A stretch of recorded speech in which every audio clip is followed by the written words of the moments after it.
É a altura da última fronteira, começa aqui a rubrica habitual, onde conversamos com o Miguel Gonçalves, coordenador da Sociedade Planetária, sobre as novidades que nos chegam do espaço. Miguel, bom dia, bem-vindo, e vais começar por nos falar sobre exoluas? E quem não tem exolua, caça com lua. Autenticamente foi o título desta nossa primeira conversa, que basicamente leva-nos, em primeiro lugar, para Io, que é a terceira maior lua de Júpiter. Imagina tu, uma lua um bocadinho mais pequena que a nossa, mas com cerca de mais de 400 vulcões ativos. Eis uma imagem lindíssima de Júpiter ao lado e de Io. E faz com que aquilo seja um verdadeiro inferno. Para teres uma pequena ideia, essas 400 vulcões, mais 400 vulcões ativos, têm como origem as marés gravitacionais que são criadas precisamente pelo gigante Júpiter, que está ao seu lado. Da mesma maneira que a Lua e o Sol provocam marés no nosso planeta, nos nossos oceanos, cerca de 18 metros, é a diferença máxima entre a maré baixa e a maré alta.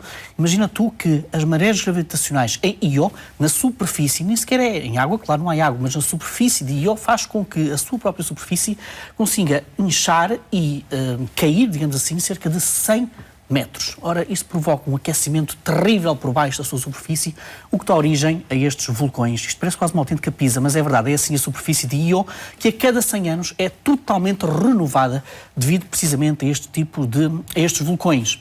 Vulcões que lançam plumas vulcânicas até cerca de 300 km de altitude. O que faz também com que esta Lua tenha uma pequena atmosfera e tenha acima dessa pequena atmosfera uma ionosfera, ou seja, uma atmosfera mais elevada constituída por íons de vários tipos de moléculas. Ora, e a relação entre a magnetosfera, que é o que nós estamos a ver neste momento, de Júpiter, ou seja, um plasma muito carregado eletricamente de Júpiter, com esta ionosfera de Io, inspirou alguns astrónomos da Universidade de Texas, em Arlington, para tentar descobrir exoluas. Imagina tu. E porquê? Porque quando a ionosfera de Io encontra a magnetosfera de Júpiter, ali cria-se uma espécie de uma corrente que emite ondas de rádio.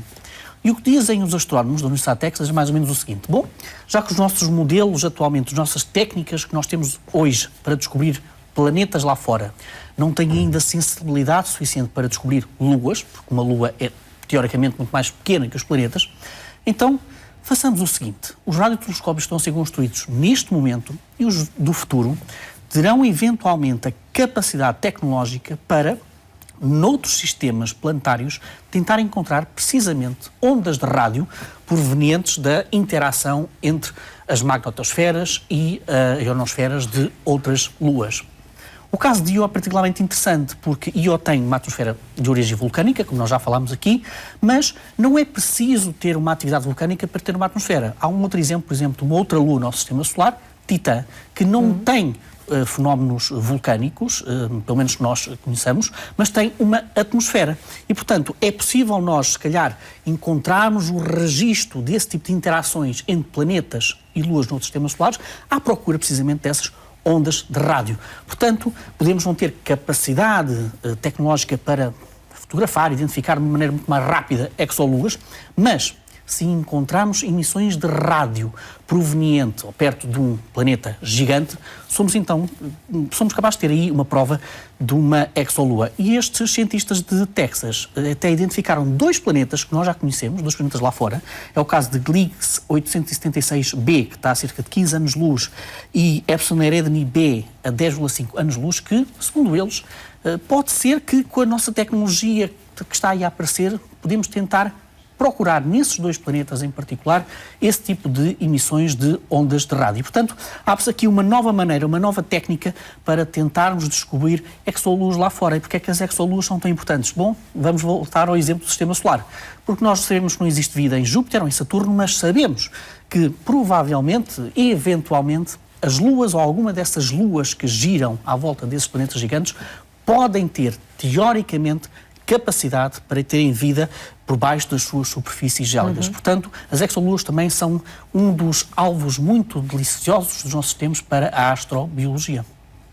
Miguel, trazes-nos também novidades sobre cometas, notícias que envolvem missões a Marte. Sim, missões a Marte por uma razão simples, porque nós temos dois emissários terrestres que se deslocam a passos largos, digamos assim, para Marte, irão chegar lá em setembro deste ano, portanto no próximo mês. Trata-se de uma missão da NASA, Maven, e a missão da Agência Espacial Indiana, e que, portanto, em setembro chegará lá, mas em outubro vão ter algo de muitíssimo mais interessante pela frente. É que a 19 de outubro o cometa Siding-Spring passará a cerca de 132 mil quilómetros de Marte, cerca de 1/3 da distância entre a Terra e a Lua. Portanto, em termos cósmicos, é uma distância muito próxima de um planeta. Não vão chocar, nós já sabemos que o cometa não vai chocar com Marte, mas os astrónomos estão na expectativa de encontrar um outro tipo de choque. É o choque de 2 atmosferas. Os cometas têm também uma atmosfera terna, chamada coma, e o que os astrónomos pensam que poderá acontecer é que a coma deste cometa portanto, a atmosfera deste cometa pode encontrar a cometa Tenno de Marte. Ora, na Terra nós temos um campo magnético extremamente uniforme que nos protege de tudo e mais alguma coisa.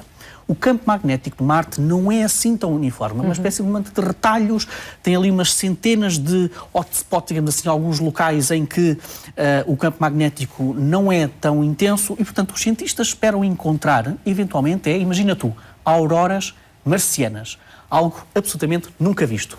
Ora, mas isto coloca também um pequeno problema em termos de navegação, é que as partículas que saem deste cometa saem à velocidade de cerca de 50 km por segundo.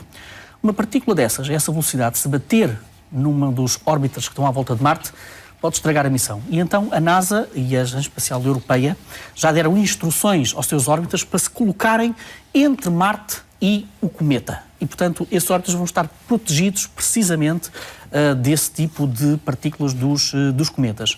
E, eventualmente, os próprios rovers que estão em Marte, se calhar, podem apreciar esse tipo de auroras. Mas as notícias de cometas também são feitas aqui na Terra, porque o radiotelescópio, a rede de radiotelescópios ALMA, conseguiu fazer algo de absolutamente notável. Fez a observação de 2 cometas, o cometa Ison e Lemon, e conseguiu, repara na capacidade tecnológica notável deste telescópio, conseguiu fazer um mapa tridimensional da formação e evolução de 3 moléculas orgânicas extremamente importantes, até mesmo para a Terra, e vou-te explicar porquê mais tarde.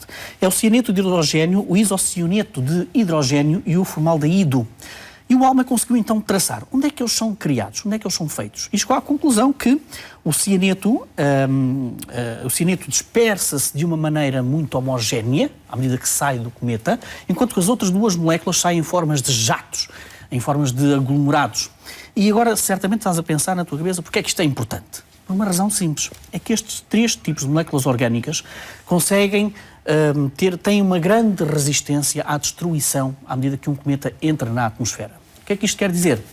De acordo com a teoria mais unânime para explicar a formação, a origem da vida na Terra, as moléculas orgânicas que deram origem na vida na Terra tiveram precisamente a sua origem nos cometas, nos choques dos cometas com a Terra. E, portanto, estudar como é que estas moléculas conseguem resistir às atmosferas é também tentar compreender se, de facto, nós temos ou não uma origem molecular para a vida, precisamente nos cometas. Miguel, o que é que nos trazes hoje de imagem da semana? É um vídeo muito interessante e que a qualquer momento os nossos telespectadores vão ouvir e ver. Good morning, Discovery! Bom, penso que a voz identifica logo. É a nossa homenagem a Robin Williams, que desapareceu esta semana e que, curiosamente, o Good Morning Vietnam aparece no início de 1988 e a 30 de setembro desse mesmo ano, a NASA convidou para fazer o som de despertar da missão Discovery, que estava lá em cima. E foi uma missão extremamente importante. Este contributo de Robin Williams, uma vez mais para alegrar os terrestres, foi extremamente importante porque esta missão do Discovery foi a primeira depois da tragédia do vai-vem Challenger. E, portanto, a NASA investiu também muito em termos de marketing, convidando Robin Williams para alegrar. E, portanto, é uma ligação de Robin Williams ao espaço. Uma nota final só para dar um cumprimento especial de parabéns a Diogo Cruz, da Escola Secundária Domingos Sequeira de Leiria, e a Maria Eduarda Marta, da Escola Secundária Infanta de Dona Maria de Coimbra, porque tiveram menções honrosas nas Olimpíadas de Astronomia que ocorreram na Roménia. Portanto, os parabéns aqui da última fronteira para estes 2 estudantes do secundário. Miguel, obrigada e um bom domingo.